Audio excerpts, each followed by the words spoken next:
All right. I am here with Ride Director Bill Plonk, Colorado's Ride. My name is Zach Ostrander with Summit Cycle Solutions, and we support, manage, and partner with Bill on Colorado's Ride. So we're looking forward to a great event here in just a few weeks. We're kind of within striking distance of that event. And so we thought we would chat real quick in under 5 minutes about logistics around the event. And without further ado, I'll just start asking Mr. Bill here all the good questions.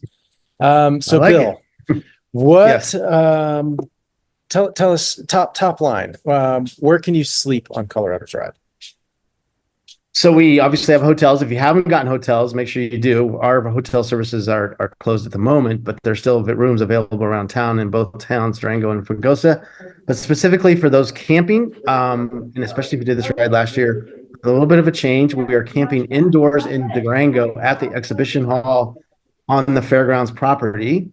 And we do have a couple of rooms, one male, one female, and then we'll have a greater room for families or couples or whatever, depending on what you want. We will have some partitions up to create some privacy, but know that you cannot assemble a tent inside the exhibition hall. That will not meet fire code. So you will need a tent, most likely, if you want, in Pagosa, where we have camping at the Mary Fisher Park, right across the street from the hot springs. Cool. Love it. Where's your bike sleep? Bike sleep in the exhibition hall with you in Durango, or at the hotel. We have secured a conference room at the Pagosa Hot Springs Hotel. You can bring it over there if you're camping and walk back to your campsite. I would recommend it. They're secured rooms, but you might like some extra security. So I would recommend bringing a lock if you want to make sure you feel comfortable with that. But it should be a secured space, but everybody has their wishes on locks. Yeah, copy that. Yeah, agreed. Locks. So, okay, we got people sleeping everywhere. We've got people in FCS hotels. We got people in their own hotels. We got people in camping. Talk to us about luggage transport. What's included with camping, and what's the difference between somebody in a hotel or somebody doing something on their own? Good question. So if you're camping with us, that fee does include a luggage transport up to 65 pounds to get one bit of luggage from Durango to Pagosa Springs and back to Durango. We'll have a meeting point every morning to put that luggage. If you're staying outside of the camping, either with SES hotels, that you have to buy luggage transport. They will come to your hotel, pick up that luggage, and take it to your next hotel. If you're in your own hotels outside of SCS, we will designate a meeting point at the exhibition hall and/or at the Pagosa Hot Springs to bring the luggage, and they will transport it for you. But you do have to buy a luggage tag. Yeah, copy that. And just so everyone knows, luggage transport services are going to close this Sunday, August 4th. We're sending all the tags to print. So if you haven't secured your service for us to take your bags up to Pagosa Springs and back, please do so by this Sunday, August 4th. And I guess that's a good segue into day bag transports. What's going on with day bags? Who's it applicable for and who's it not? And when do we use it? So day bags are for folks that are on the first day. It's only on the first day. We take a bag for you to Silverton if you're taking the train back and you want to change into some comfortable clothes to take the train ride. The train ride is 3 hours, just know that. So you want to be comfortable, and the train does include a full service bar and a nice chance to relax. But we'll bring a bag for you. We'll have it there. There'll be a place to change clothes, and then take your clothes with you. Cool. Awesome. Now parking is something that folks do bunch of different ways. But tell us about parking in Durango, specifically when we go to Pagosa.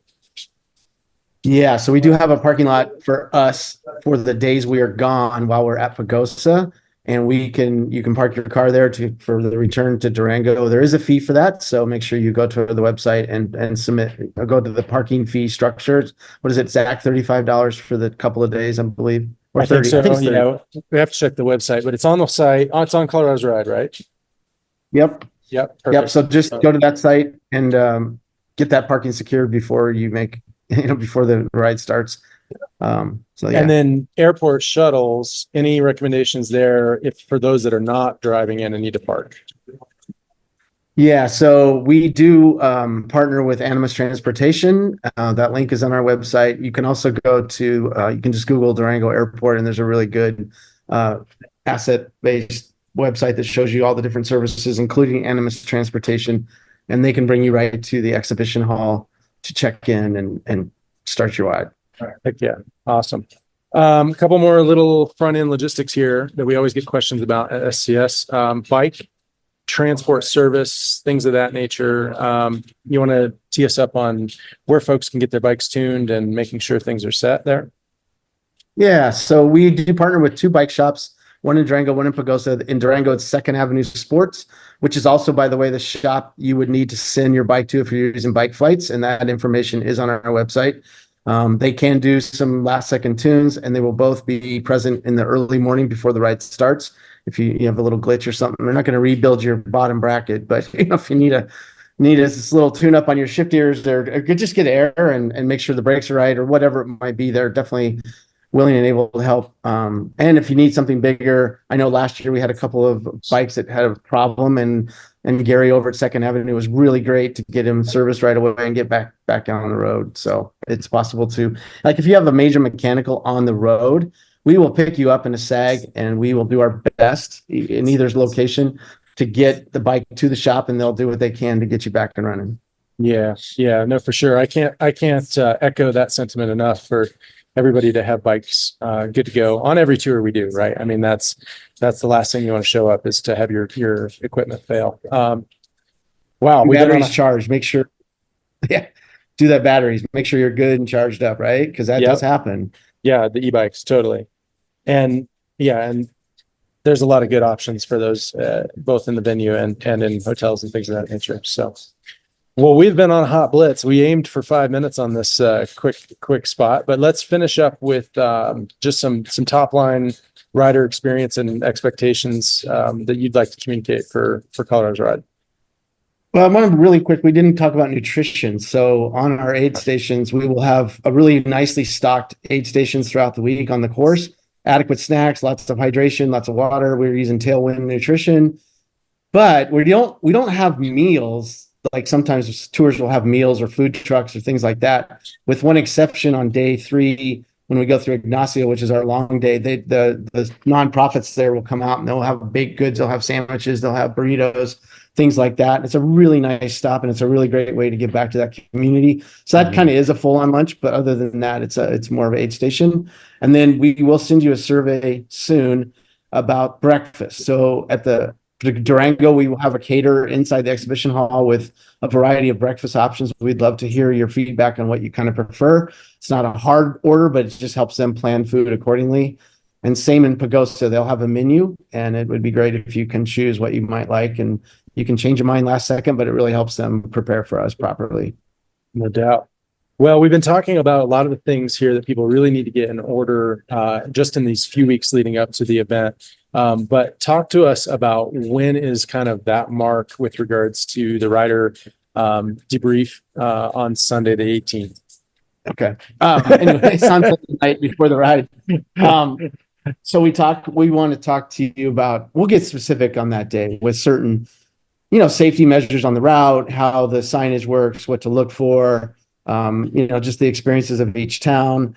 If you come in early, there's a great hot springs in Durango. I would highly recommend going to that.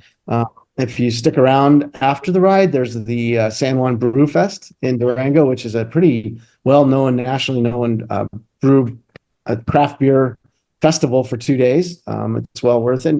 And of course, the Pagosa Hot Springs in Pagosa is a really nice feature.